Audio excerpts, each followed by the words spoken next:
Subscribe कीजिए F study class channel को और बेल आइकन को दबाइए लेटेस्ट वीडियो सबसे पहले देखने के लिए।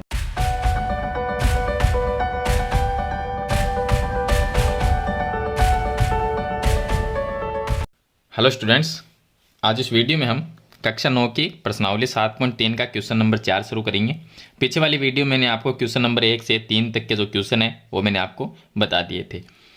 तो इसमें हम क्वेश्चन नंबर 4 है वो सरल करेंगे। तो आप वीडियो को लाइक कर लीजिए और चैनल को सब्सक्राइब कर दीजिए ताकि आगे भी ऐसी वीडियो आपको मिलती रहे। अगर आपको कक्षा 10 की मैथमेटिक्स की अगर वीडियो देखनी है तो डिस्क्रिप्शन में आपको 10th क्लास गणित चैनल का लिंक मिल जाएगा। उस चैनल पर आप विजिट करिए, वहाँ से आप 10th क्लास मैथमेटिक्स के क्वेश्चन आंसर देख सकते हैं।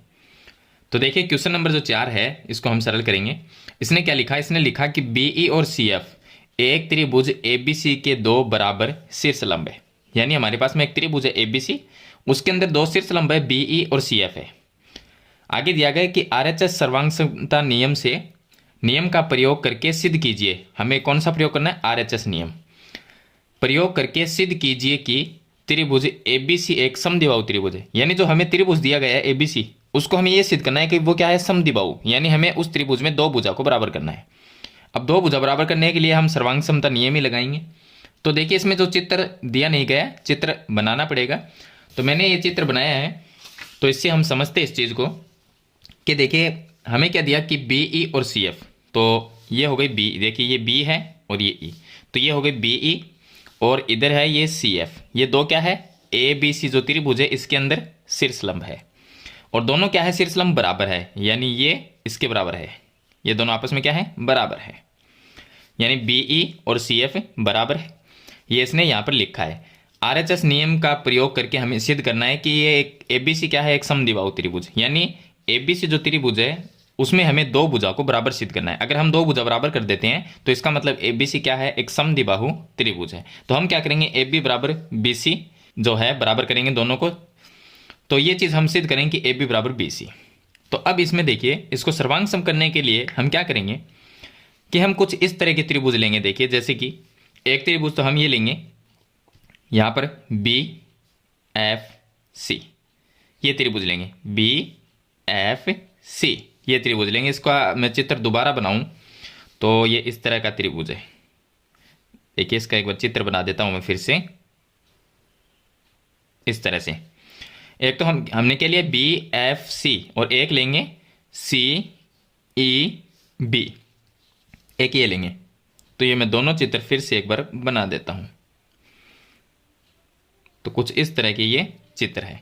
तो इसमें तो है यहाँ पर बी और यहाँ पर है सी, और इसमें भी बी और सी आएगा क्योंकि आधार एक ही है। यहाँ पर एफ है तो ये यहाँ पर एफ है और इधर ई है। इसमें भी 90 डिग्री का कोण बना हुआ है और यहाँ पर भी 90 डिग्री। यानी हम ये त्रिभुज दो त्रिभुज लेंगे इसमें से और इन दोनों को पहले सर्वांग सम करेंगे। हमें क्या सिद्ध करना है? हमें करना है कि ए बी और ए सी को बराबर करना है।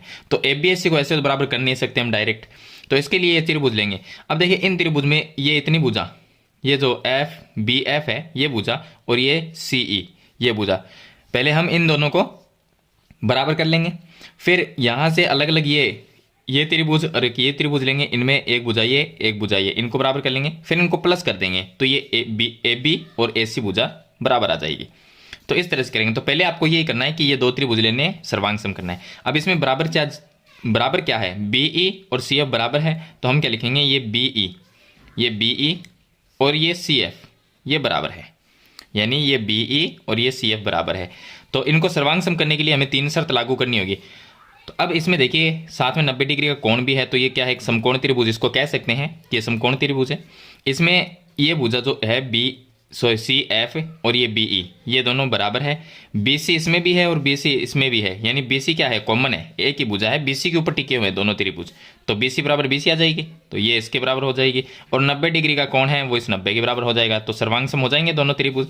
तो चलिए हम लिखेंगे यहाँ पर कि एक तो हम त्रिभुज लेंगे हल में, त्रिभुज ये लेंगे बी एफ सी, त्रिभुज बी एफ सी व दूसरा जो त्रिभुज है वो हो जाएगा यहाँ पर सी ई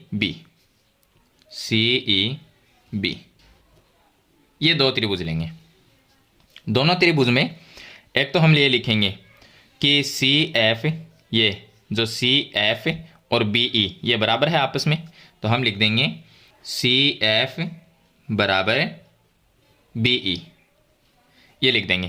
क्यों? क्योंकि दोनों शीर्षलंब बराबर है, तो हम लिख देंगे बराबर शीर्षलंब, बराबर शीर्षलंब। या आप ऐसा भी लिख सकते हैं कि दिया है, ये चीज़ हमें दी गई है। चलिए इन दोनों को बराबर कर दिया। अब BC देखिए, BC के आधार एक ही है, BC और ये भी BC है, तो BC बराबर BC जो कि कॉमन भुजा है, उभयनिष्ठ हो जाएगी, ये हो गई उभयनिष्ठ, उभयनिष्ठ भुजा, तो ये हो गई। चलिए तीसरी चीज, ये 90 और ये 90 बराबर है, यानी हम इसको कह सकते हैं कोण नंबर अगर नाम देना चाहे तो दे सकते हैं, या आप ऐसा लिख सकते हैं BFC, कोण BFC बराबर कोण, यहाँ से CEB हो जाएगा, CE और B, ये क्योंकि प्रत्येक 90 डिग्री का कोण है, प्रत्येक 90 डिग्री। तो यहाँ से हम तीन चीज़ें हमने बराबर कर दी। इसमें ध्यान रखना है RHS नियम लगेगा इसमें, क्यों? क्योंकि अब इसमें 90 के जो सामने भुजा होती है वो कर्ण, जो समकोण के सामने होती है वो कर्ण, तो ये कर्ण है, इसमें ये कर्ण होगी, क्योंकि ये 90 के सामने है तो ये कर्ण हो गई। तो कर्ण के बराबर कर्ण कर दी हमने, 90 के बराबर 90, और एक भुजा के एक, इन दोनों में से कोई भी एक भुजा के एक भुजा बराबर, तो इसमें नियम कर्ण कर्ण समकोण, इसमें नियम जो लगता है RHS का, जिसमें कर्ण 90 डिग्री और प्लस एक भुजा बराबर हो, तो उसमें RHS नियम लगता है। तो हम यहाँ पर लिखेंगे कि RHS नियम से, RHS नियम से दोनों त्रिभुज क्या हो गए? सर्वांगसम। तो हम लिख देंगे कि त्रिभुज BFC सर्वांगसम है त्रिभुज CEB के। और सर्वांगसम जो त्रिभुज होते हैं उनके संगत भाग क्या होते हैं? बराबर होते हैं। तो अब हम क्या करेंगे, ये दोनों सर्वांगसम है, तो देखिए इसकी ये जो भुजा है BF, इसके बराबर ये हो जाएगी CE, ये बराबर हो जाएगी। तो हम लिखेंगे कि BF बराबर CE, ये लिखेंगे BF बराबर CE, ये दोनों क्या हो गई? बराबर हो गए। इसको नाम दे देंगे समीकरण नंबर 1, और साथ में ये लिख देंगे कि सर्वांगसम त्रिभुज के संगत भाग है, सर्वांगसम त्रिभुज के संगत भाग है, इसलिए बराबर है, ये संगत भाग है। तो ये इसका आपको कारण लिख देना है। चलिए इतना पार्ट, इतना करने के बाद में तो ये हमने दो त्रिभुज लिए। अब आपको दो कौन से त्रिभुज लेने, क्योंकि हमें देखिए बी जो AB भुजा, अगर हमें AB के बराबर AC करना है तो AB में अलग अलग दो पार्ट है, आधी यहाँ तक है, आधा ऊपर है और आधा नीचे, तो नीचे वाले पार्ट को ऊपर वाले को जोड़ना पड़ेगा तब AB बनेगी। तो नीचे वाला जो पार्ट है वो कौन से त्रिभुज में आता है? तो वो इसमें आता है त्रिभुज, तो यही त्रिभुज हमने यहाँ पर लिया था। और इधर वाला जो इतना पार्ट है वो इस त्रिभुज में आता है, तो ये त्रिभुज लिया था। अब देखिए ये तो हमने इसके बराबर कर दी, ये भुजा जो BF है वो CE के बराबर कर दी, यहाँ पर BF बराबर CE। अब जो ये भुजा है उसको इसके बराबर करना है, तो इन दोनों को बराबर करने के लिए भुजा, यानी ये भुजा इतनी, इस भुजा को इस भुजा के बराबर करना है। तो ये कौन से त्रिभुज में आती है? तो इसका अगर त्रिभुज देखा तो पहले ये देखेंगे ये भुजा कौन से त्रिभुज की है, तो ये भुजा है इस त्रिभुज की। ये जो देखिए इस तरह से ये त्रिभुज है, ये त्रिभुज, और इधर से इसको इस तरह से मिला देंगे ताकि त्रिभुज का हमें पता चल जाए। तो देखिए ये भुजा इस त्रिभुज की है और इधर वाली भुजा इसके बराबर करनी है, ये भुजा, तो ये इधर वाली त्रिभुज की है। तो चलिए इसको मैं थोड़ा सा डार्क कर देता हूँ, पेन से इसको थोड़ा सा डार्क कर देते हैं। तो देखिए ये हो गई इस त्रिभुज की। अब आपको पता चल गया होगा कि हमें कौन सा त्रिभुज इसमें लेना है जिनको हम सर्वांगसम करेंगे। तो ये दो त्रिभुज देखिए। तो फिर से हम क्या लेंगे, एक तो त्रिभुज ये लेंगे ABE। अब देखिए यहाँ पर जब 90 है तो इधर भी ये 90 ही है, और इसमें देखिए यहाँ पर ये 90 है तो अंदर भी यहाँ पर 90 डिग्री है, ये आपको ध्यान रखना है। तो चलिए हम इन दोनों को सर्वांगसम करेंगे। तो त्रिभुज का नाम लिखते हैं A, यहाँ पर AEB लिखें या ABE लिख दें।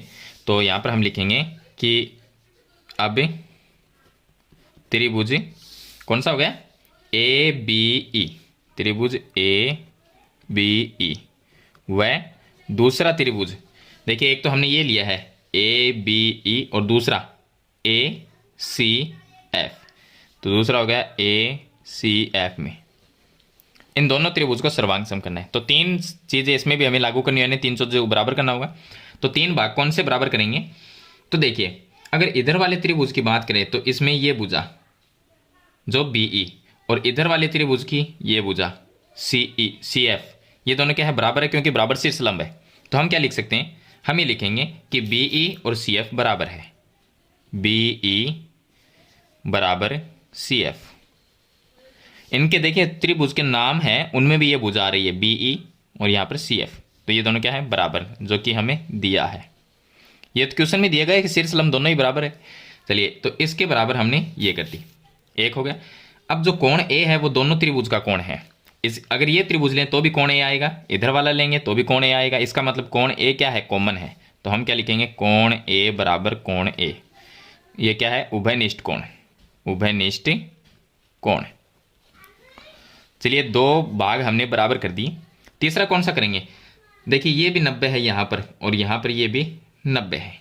अगर ये त्रिभुज ले तो ये 90 आएगा और इधर वाला त्रिभुज ले तो ये 90 आएगा। तो E और F ये दोनों क्या है? बराबर हो जाएंगे। तो इधर वाले त्रिभुज में कोण E और इधर वाले में कोण F बराबर है, कोण E बराबर कोण F। इसको या पूरा नाम लिख सकते हैं आप, इधर वाले त्रिभुज में AEB ऐसा भी लिख सकते हैं। और इधर वाले की बात करें तो AFC, जो कि प्रत्येक 90 डिग्री। ये दोनों क्या है? प्रत्येक 90 डिग्री कोण है। तो यहाँ पर देखिए, दो कोण एक भुजा बराबर हो गई, तो नियम लग गया AAS नियम। AAS नियम से दोनों त्रिभुज सर्वांग सम हो गए। तो क्या लिखेंगे? त्रिभुज ABE सर्वांग सम है त्रिभुज ACF के, ACF। अब सर्वांग सम त्रिभुज है तो उनके संगत भाग बराबर हो गए। तो हमें क्या करना था? इस भुजा को इस भुजा के बराबर करना था।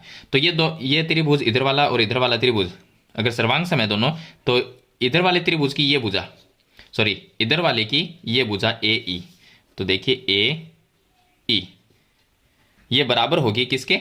इधर वाले त्रिभुज के। ये त्रिभुज की बात करें तो इसमें AF, AE बराबर AF बराबर AF। अब इसका कारण लिख देंगे CPCT। हिंदी में लिखना चाहो तो लिख सकते हो, सर्वांग सम त्रिभुज के संगत भाग है। यहाँ पर नाम देंगे इसको समीकरण नंबर 2।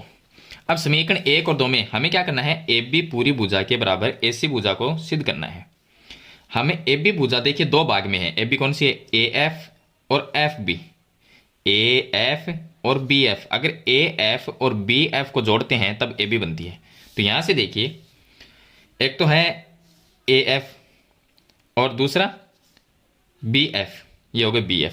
तो इसको थोड़ा सा सही तरीके से हम लिख सकते हैं कि AF है, ये जो भुजा है वो इसके बराबर है, ऐसा हम लिख सकते हैं। तो इसको थोड़ा सही तरीके से लिखें तो ऐसा लिख सकते हैं कि AF बराबर AE, ये लिख सकते हैं। चलिए, इसको हम समीकरण नंबर अगर 2 नाम दें तो समीकरण 1 और 2 को जोड़ लेंगे। BF, जो BF है ये, इसके अंदर AF जुड़ जाएगा तो क्या बनेगा? AB बन जाएगी। तो हम समीकरण 1 और 2 को जोड़ेंगे। तो हम क्या लिखेंगे? हम लिखेंगे कि समीकरण 1 प्लस का चिन्ह समीकरण 2, यानी समीकरण 1 और 2 को जोड़ना है। तो हमें क्या जोड़ना है? AF और BF को जोड़ना है। तो ये हो गया BF और ये हो गया AF। समीकरण 2 में समीकरण 1 को जोड़ना है। तो समीकरण 2 में AF, देखिए AF एक साइड में जुड़ती है, AF में BF जोड़ देंगे, प्लस में BF बराबर। अब ऊपर क्या है? AE, और इधर वाले जो AC है उसमें भी क्या है? AE में CE जोड़ना है। तो AE और ये CE, तो AE प्लस CE जोड़ देंगे दोनों को। AF और BE, देखिए ये AF और ये हो गया BF, दोनों को जोड़ते हैं तो पूरी भुजा बनती है AB। तो इसकी जगह हम क्या लिख सकते हैं? AB बराबर AE और CE, ये AE और नीचे वाली C पूरी को जोड़ते हैं तो क्या बनती है? AC ये बनती है। अब इसका मतलब AB बराबर AC, यानी ये AB भुजा AC भुजा के बराबर है। इसका मतलब क्या हुआ? ये जो ABC त्रिभुज है ये कौन सा है? समद्विबाहु त्रिभुज है। तो हम ये लिख देंगे कि ABC एक समद्विबाहु त्रिभुज है। तो चलिए मैं यहाँ पर लिख देता हूँ कि ABC, यह कहा जा सकता है कि ABC एक समद्विबाहु त्रिभुज है, तो ये इसका आंसर हो जाएगा। इस तरह से आपको ये सिद्ध करना है। तो ये इसका क्वेश्चन नंबर 4 था जो मैंने आपको बता दिया है। इसके बाद में शुरू करते हैं इसका क्वेश्चन नंबर 5। अब देखिए क्वेश्चन नंबर 5। क्वेश्चन नंबर 5 में हमें दिया गया है कि एबीसी एक समद्विबाहु त्रिभुज है। तो इसमें चित्र नहीं है, बनाना पड़ेगा, जिसमें एबी भुजा और एसी भुजा बराबर है। एपी लंब बीसी खींचकर, ये हमें खींचना यानी रचना करनी है, एक खींचकर दर्शाइए कि कोण बी और कोण सी बराबर है। तो सबसे पहले हम बात कर लेते हैं त्रिभुज की। कौन सा? एबीसी एक समद्विबाहु त्रिभुज जिसमें दो भुजाएं बराबर होती है। तो हम एक त्रिभुज बना लेते हैं इस तरह से, जिसका नाम क्या लिखेंगे? एबीसी। ये हो गया ए, बी और सी। एबीसी एक त्रिभुज है जिसमें एबी भुजा एसी भुजा के बराबर है, यानी ये एबी भुजा और एसी भुजा बराबर है। ये दोनों बराबर होगी, जो कि हमें दिया गया है। एपी लंब बीसी पर खींचना है। अब लंब खींचेंगे तो चलिए मैं एक लंब खींच देता हूं बीसी के ऊपर। ये नीचे वाली बीसी भुजा, इस पे एक लंब बना देंगे। ये हमने लंब खींचा तो ये 90 डिग्री इधर भी बन गया और इधर भी 90 डिग्री बन गया। चलिए ये लंब खींच दिया, जिसका लंब का नाम क्या है? A P. तो यहां पर लिखना है पी, यानी ए पी बी सी के ऊपर लंब है। खींचकर दर्शाई कि कोण बी और कोण सी को बराबर, यानी कोण बी और कोण सी इनको बराबर सिद्ध करना है। तो हम सीधा से लिख सकते हैं एबीसी एक समद्विबाहु त्रिभुज है जिसमें ए बी भुजा और बी सी भुजा बराबर है। तो हम क्या लिखेंगे कि हमें दिया है ए बी बराबर ए सी, क्योंकि ए बी भुजा और ए सी भुजा बराबर है, ये दिया गया है। चलिए उसके बाद में रचना हमने क्या की? रचना की कि ए पी लंबवत है बी सी पे। हमने क्या? एक लंब खींचा, ए पी लंब खींचा बी सी पे। आप हिंदी में लिख सकते हैं कि ए पी लंब खींचा बी सी के ऊपर, ऐसा भी लिख सकते हैं। चलिए इसकी उत्पत्ति की बात करें। हमें क्या सिद्ध करना है? हमें सिद्ध करना है कि, चलिए मैं यहाँ पे लिख देता हूँ कि सिद्ध हमें क्या करना है कि कोण बी बराबर कोण सी। कोण बी और कोण बी को, सॉरी बी और सी को बराबर करना है, कोण बी और कोण सी को। तो अगर मैं इधर वाले त्रिभुज को और इधर वाले त्रिभुज को सर्वांग सम कर देता हूँ तो ये कोण बी और कोण सी बराबर हो जाएंगे। अब इन दोनों को सर्वांग सम कैसे करेंगे? तो देखिए इधर वाले त्रिभुज में ये भुजा और इधर वाले त्रिभुज में ये भुजा बराबर है, तो एक भाग तो बराबर हो गया, यह भुजा इसके बराबर है। ठीक है। चलिए दूसरी चीज, जो एपी है ये उभयनिष्ठ कॉमन भुजा है, जो दोनों त्रिभुज इसमें भी काम में आएगी और इसमें भी आ रही है, तो दोनों में काम में आ रही है। तो ये क्या हो गई? उभयनिष्ठ। तो दो भाग बराबर हो गए, एक भाग और करना है। ये भी 90 डिग्री है और इधर भी 90 डिग्री है, तो तीन चीजें बराबर हो गई, तो दोनों क्या हो गए? सर्वांग सम, और उनके संगत जो कोण है वो भी बराबर होंगे। तो इस तरह से हम इनको कोण है वो कोण बी और सी को बराबर करेंगे। हम त्रिभुज क्या लेंगे? एक तो लेंगे ए पी बी। हमने लिखा त्रिभुज ए पी बी। वह दूसरा त्रिभुज कौन सा लेंगे? इधर वाला, क्या नाम है इसका? A P C. तो ए पी सी में दोनों त्रिभुज को सर्वांग सम करने के लिए तीन चीजें हमें बराबर करनी होगी। ए बी भुजा ए सी भुजा के बराबर है। हमने लिखा ए बी बराबर ए सी भुजा, जो कि दिया है, क्वेश्चन में दिया गया है। यहां पर देखिए ए बी और ए सी बराबर है। बीच वाली कॉमन भुजा है उभयनिष्ठ, तो ए पी बराबर ए पी लिख सकते हैं। ए पी बराबर ए पी, जो कि उभयनिष्ठ भुजा है। चलिए तीसरा, ये कोण भी 90 डिग्री है और ये भी, नाम दे देता हूं 1 नंबर और 2 नंबर। कोण नंबर 1 बराबर कोण नंबर 2। क्यों? प्रत्येक 90 डिग्री है, दोनों ही 90 डिग्री है। इधर वाला भी 90 है 1 नंबर, और 2 नंबर भी 90 है। क्यों है? क्योंकि एपी जो है वो बीसी पे लंब है, और जहां पर लंब बनता है वहां पर 90 डिग्री होता है। हम लिख सकते हैं कि ए पी लंबवत है बीसी पे। इसका लिखने का मतलब है कि 90 डिग्री का लिए जो चिन्ह लगाते हैं हम, इसका मतलब है यहाँ पर भी 90 है और यहाँ पर भी 90 है। 90 को दर्शाता है ये। तो ए पी लंबवत है बीसी पे। चलिए तीन चीजें हमने बराबर कर दी। नियम कौन सा लगेगा? आरएचएस नियम। क्यों लगेगा? क्योंकि देखिए इसमें ये 90 है और इधर वाले, अगर इधर वाले त्रिभुज की इसकी बात करें तो इसमें ये 90 और 90 के सामने वाली भुजा होती है कर्ण। तो हमने, और इधर वाले 90 के सामने वाली भुजा कर्ण, कर्ण के बराबर हमने कर्ण को कर दिया। ए बी बराबर ए सी, कर्ण बराबर कर्ण, 90 बराबर 90, 90 बराबर 90, और बाकी ये कोई भी भुजा बराबर हो तो कर्ण आ जाए, कर्ण के बराबर कर्ण हो, 90 के बराबर 90 हो, और एक कोई भी अन्य भुजा बराबर हो, तो उसमें आरएचएस नियम लगता है। आरएचएस नियम से, आरएचएस नियम से दोनों त्रिभुज क्या हुए? सर्वांग सम। तो हम क्या लिखेंगे? त्रिभुज ए पी बी सर्वांग सम है त्रिभुज कौन सा, ए पी सी के, ए पी सी दोनों त्रिभुज सर्वांग सम है तो इनके कोण क्या होंगे, बराबर होंगे, यानी कोण बी और कोण सी बराबर होंगे। तो हम लिख सकते हैं कोण बी बराबर कोण सी। आगे क्या लिखेंगे कि सर्वांग सम त्रिभुज के संगत भाग है, संगत भाग है। अब ये भाग ही तो है इसके, यानी ये कोण में सभी और चीज़ें बराबर है, तो अब सर्वांग सम के बाद में ये कोण इसके बराबर हो गया, कोण बी और कोण सी बराबर हो गए। तो ये था इसका लास्ट क्वेश्चन, क्वेश्चन नंबर 5, जो कि छोटा सा क्वेश्चन है। तो मैंने इस वीडियो में आपको क्वेश्चन नंबर 4 और 5 दोनों क्वेश्चन बता दिए हैं। आशा करता हूँ ये क्वेश्चन आपको अच्छी तरह से समझ में ज़रूर आ गए होंगे। फिर भी कोई प्रॉब्लम आती है तो मुझे कमेंट में ज़रूर लिखिए, मैं आपका जवाब देने की पूरी कोशिश करूँगा। और वीडियो अच्छी लगे तो वीडियो को लाइक और शेयर जरूर कर देना। चैनल पे नए हैं तो सब्सक्राइब करना, साथ में बेल आइकन का बटन जरूर दबाना, ताकि ऐसी ही नई वीडियो की नोटिफिकेशन आगे भी आपको मिलती रहे। तो आज की वीडियो में इतना ही, मिलते हैं एक नई वीडियो के साथ, तब तक के लिए थैंक यू।